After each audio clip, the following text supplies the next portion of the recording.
اللہ ہی اللہ کیا کرو، دکھ نہ کسی کو دیا کرو، جو دنیا کا مالک ہے نام اسی کا لیا کرو۔ G S herbal wholesale ayurvedic ادویات کا قابل اعتماد مرکز۔ تجارت کے خواہشمند حضرات کو ہم مکمل ٹریننگ دیتے ہیں۔ ہمارے ساتھ تجارت کر کے بھرپور پیسہ کمائیں۔ علماء اکرام، حفاظ، ڈاکٹرز حضرات کے لیے خصوصی رعایت۔ تفصیلات کے لیے ابھی رابطہ کریں۔ السلام علیکم ورحمۃ اللہ وبرکاتہ۔ ناظرین، استقبال ہے، سواگت ہے آپ کا viral news live studio Jalgaon, Maharashtra, India میں۔ میں آپ کا میزبان مفتی محمد ہارون ندوی۔ آئیے انٹرنیشنل ٹاپ 5 نیوز، دنیا کی 5 بڑی خاص اہم خبروں پر نظر ڈالتے ہیں۔ لیکن سب سے پہلے میں اپیل کروں گا کہ جو ساتھی نئے ہیں اور ابھی تک اس بے باک سچے چینل سے جڑے نہیں ہیں، اگر آپ چاہتے ہو کہ آپ کو ملک بھارت کی اور پوری دنیا کی صحیح اور سچی خبریں دیکھنے اور سننے کو ملیں تو پھر آپ اس چینل سے جڑ جائیے۔ سبسکرائب کر لیجئے ہمارے اس چینل کو، بیل آئیکن گھنٹی کے بٹن کو بھی دبا دیجئے تاکہ ہماری ہر ویڈیو، ہر خبر آپ کو آپ کے موبائل پر مل سکے۔ اور ہاں ناظرین، ہم ہر روز ایک اپیل کرتے ہیں کہ پلیز، یہ ایک پرائیویٹ چینل ہے اور چینل چلانے کے لیے پوری ایک ٹیم کام کرتی ہے، بڑا روپیہ پیسہ خرچ ہوتا ہے۔ اگر آپ چاہتے ہو کہ ایسے چینل جو ظلم اور ظالموں کے خلاف بے باک بول رہے ہیں، اگر آپ چاہتے ہو کہ ایسے چینل مضبوط ہوں تو پلیز آپ چینل کی فائنینشیل ہیلپ، مالی تعاون، مالی مدد ضرور کیجیے۔ اسکرین پر آپ نظر ڈالیں، ہمارے چینل کا بینک اکاؤنٹ نمبر بھی دیا گیا ہے، اور اگر آپ آن لائن پیسہ بھیج کر مدد کرنا چاہتے ہیں تو گوگل پے، فون پے اور پے ٹی ایم تینوں کا ایک ہی نمبر ہے، 9637541786۔ اللہ نے جو بھی آپ کو طاقت دی ہے اس اعتبار سے ہر دن یا ہفتے میں یا مہینے میں ایک بار ہی صحیح 200، 500، 1000 جو بھی آپ مدد کر سکتے ہیں مدد کیجئے، چینل کو مضبوط کیجئے، ہمارا ساتھ دیجئے۔ ناظرین، پہلی بڑی خبر اس وقت سعودی عرب سے آ رہی ہے۔ جی ہاں، سعودی عرب میں الحمدللہ گزشتہ کل ذوالحجہ کا اس مبارک مہینے کا چاند نظر آ گیا۔ 27 جون کو یوم عرفہ ہوگا، یعنی سعودی عرب میں گزشتہ کل اتوار کو یعنی 18 جون کو ذوالحجہ کا چاند نظر آ گیا۔ سعودی عرب کی 3 بڑی رصدگاہوں تمیر، حوطہ سدیر اور المجمع میں اتوار کو چاند نظر آیا۔ پیر 19 جون کو یعنی آج سعودی عرب میں یکم ذوالحجہ 1444 ہجری ہے۔ آج ہندوستان میں بھی تمام بڑے اداروں نے باقاعدہ ہندوستانیوں سے اپیل کی ہے کہ آج ذوالحجہ کے چاند دیکھنے کا اہتمام کیجیے۔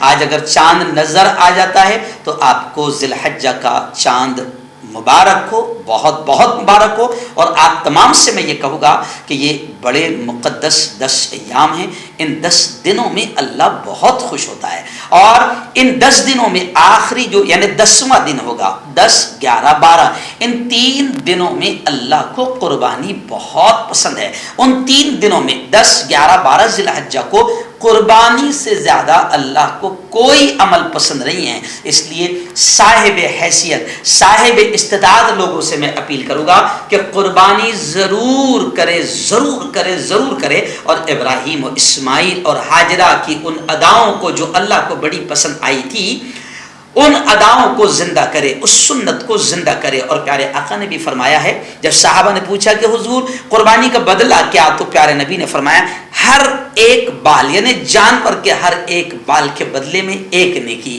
اب آپ ذرا سمجھ لیں کہ جانور کے بدن پر کتنے بال ہوتے ہوگے، کوئی نہ بتا سکتا نہ گن سکتا۔ تو بڑی اہم عبادت ہے قربانی، اور جو قربانی کی طاقت رکھتے ہوئے بھی قربانی نہ کریں تو پیارے نبی نے فرمایا کہ اس کو ہماری عیدگاہ میں آنے کا بھی، قریب آنے کا بھی حق نہیں ہے۔ تو دوستو، ذوالحجہ کا چاند آپ کو مبارک ہو۔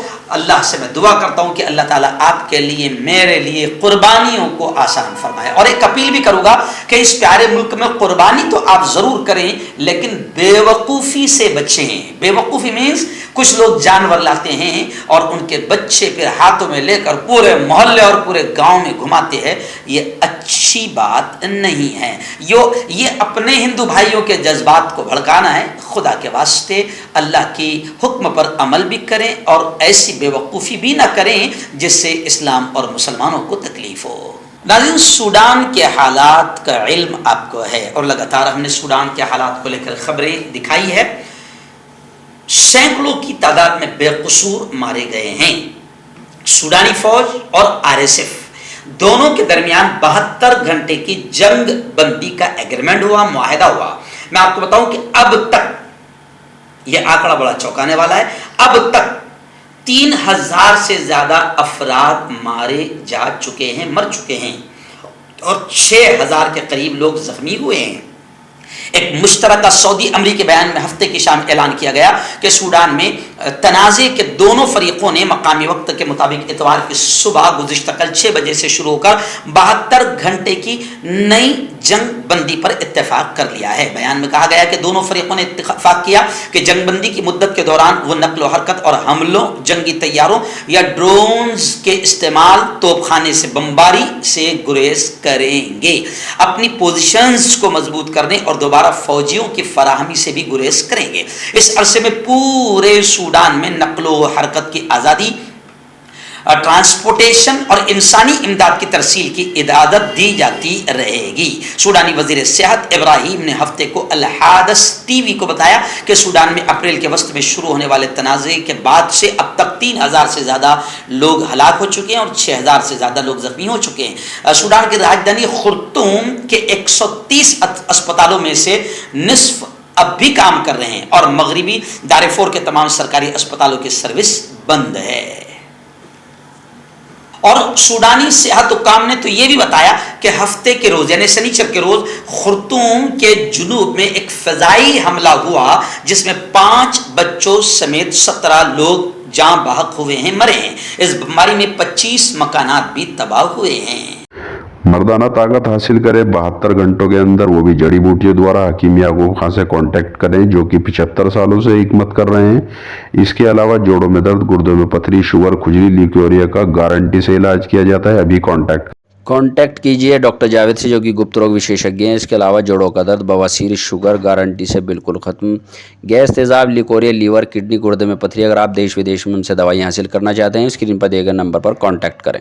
ناظرین، ایران کو لے کر 2 بڑی خبریں اس وقت فی الحال میری نگاہوں کے سامنے آ رہی ہے. جی ہاں، پہلی بڑی تو خبر یہ آ رہی ہے کہ بولٹن نے بائیڈن کو، جو ابھی فی الحال امریکہ کے پریزیڈنٹ صدر ہے، ان کو تنبیہ کی وارننگ دی. سابق امریکی قومی سلامتی کے مشیر نے ایران کے خلاف ممکنہ اسرائیلی حملے کا اشارہ دے دیا اور کہا کہ خامنہ ای کی موت سے پہلے ایرانی اپوزیشن کی حمایت کر دے. جیسے ہی واشنگٹن اور تہران کے درمیان مذاکرات، بات چیت منظر عام پر آ رہی ہے، سابق عہدیداروں اور کانگریس کے ارکان نے صدر جو بائیڈن کی انتظامیہ کی ایرانی حکومت کو گلے لگانے کی پالیسی سے خبردار کیا ہے. وہیں پر میں آپ کو بتاؤں دوسری خبر یہ بھی آ رہی ہے ایران کو لے کر کہ ایران میں سعودی کا سفارت خانہ عید الاضحیٰ بقرعید کے بعد کام شروع کر دے گا. آپ جانتے ہیں کہ ایران اور سعودی عرب میں بھی تعلقات خراب ہو گئے تھے جس کی وجہ سے وہاں کے سفارت خانے بھی بند کر دیے گئے تھے، لیکن اب ایران اور سعودی عرب کے تعلقات بحال ہوئے ہیں، اچھے ہوئے ہیں، دوستانہ تعلقات قائم ہوئے ہیں. تو خبریں آ رہی کہ ایران میں سعودی کا سفارت خانہ عید الاضحیٰ کے بعد شروع ہو جائے گا.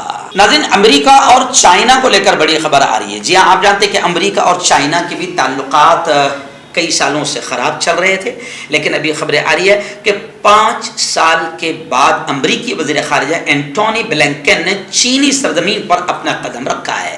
امریکہ کے وزیر خارجہ اینٹونی نے چین کے دورے پر وہ گزشتہ کل اتوار کو چین کے بیجنگ پہنچے ہیں. کسی اعلیٰ ترین امریکی عہدیدار کا 5 سال میں یہ چین کا پہلا سفر ہے، پہلا دورہ ہے. یہ دورہ ایک ایسے وقت میں ہو رہا ہے جب حریف عالمی طاقتیں، اپوزیشن عالمی طاقتیں امریکہ اور چین کشیدگی میں اضافے کے بعد سفارتی درجہ حرارت کو کم کرنے کی کوششوں میں مصروف ہے. برطانوی خبر رساں ادارے رائٹرز کے مطابق بلنکن کے 2 روزہ دورے کے دوران کسی بھی فریق کو پیش رفت کی توقع نہیں ہے. دنیا کی ان 2 سب سے بڑی معیشتوں یعنی چائنا اور امریکہ، دنیا کی سب سے بڑی 2 معیشتیں، ان کے درمیان بزنس، تجارت اور ٹیکنالوجی سے لے کر علاقائی سلامتی تک کئی معاملات پر اختلافات ہیں. تاہم دونوں ملکوں نے زیادہ سے زیادہ استحکام میں دلچسپی کا اظہار کیا ہے۔ ان کا ماننا ہے کہ اگلے سال امریکہ اور تائیوان ان دونوں ملکوں میں انتخابات الیکشن کے پیش نظر اس مقصد کے حصول کے مواقع محدود ہیں، یعنی کہیں نہ کہیں امریکہ اور چائنا اب قریب آ رہے ہیں۔ نظر آخری بڑی خبر اس وقت میرے نگاہوں کے سامنے آ رہی ہے۔ آپ جانتے ہیں کہ ایک کشتی حادثہ ہوا، جی ہاں، اور بڑا خطرناک حادثہ ہوا، جس میں سینکڑوں لوگوں کی تقریباً 750 افراد بچوں اور عورتوں سمیت اس کشتی میں سوار تھے۔ اسی طرح 500 سے زیادہ افراد ابھی تک لاپتہ ہیں، جن کے متعلق یہ خدشہ ظاہر کیا جا رہا ہے کہ وہ بھی مر چکے ہوں گے۔ تو سینکڑوں لوگ مرے ہیں۔ اس کشتی حادثے کو لے کر اب خبریں آ رہی ہے کہ کشتی حادثے پر غصے کا رخ انسانی اسمگلرز کی جانب موڑا جائے، یعنی جو لوگ انسانوں کی اسمگلنگ کرتے ہیں، انسانوں کو بیچتے ہیں، ان کی جانب موڑا جائے۔ سابق یونانی وزیر اعظم اور قدامت پرست پارٹی نیو ڈیموکریسی کے رہنما نے ایسی گفتگو کی ہے۔ سپارٹا کے قصبے میں بات کرتے ہوئے انہوں نے کہا کہ اپنے غصے کو اسمگلروں کے خلاف پھیرنا چاہیے۔ یہ اسمگلر انسانی گندگی ہے۔ میں آپ کو بتا دوں کہ 14 جون کو، یعنی آج سے 4 دن پہلے، یونانی کوسٹ گارڈ نے ہفتے کے روز اعلان کیا کہ یونانی بحریہ کا ایک فریگیٹ اور 4 دیگر بحری جہاز یونان کے جنوب مغرب میں پائلوس قصبے کے جنوب مغرب میں 47 ناٹیکل میل یعنی 87 کلومیٹر کے فاصلے پر کام کر رہے ہیں۔ کوسٹ گارڈ نے یہ بھی بتایا کہ اس سے پہلے بحریہ، سمندر اور کوسٹ گارڈ کے 2 ہیلی کاپٹرز بھی کشتی ڈوبنے کے بعد لوگوں کو نکالنے کے آپریشن میں شامل ہو چکے ہیں۔ ڈوبنے والی کشتی میں زیادہ تر لوگ شام، مصر، فلسطین اور پاکستان کے تارکین وطن سوار تھے۔ ہفتے کی رات 104 افراد کو بچا لیا گیا تھا۔ اسی طرح 79 یعنی 80 کے قریب لوگوں کی لاشیں نکالی جا چکی تھی۔ کشتی میں ایک اندازے کے مطابق بچوں اور عورتوں سمیت 750 افراد سوار تھے، جن میں سے 500 لوگ ابھی بھی لاپتہ ہیں۔ یہ خیال اور خدشہ ظاہر کیا جا رہا ہے کہ ظاہر بات اب تک نہیں ملے ہیں، تو اس کا مطلب یہ لوگ بھی مر چکے ہوں گے۔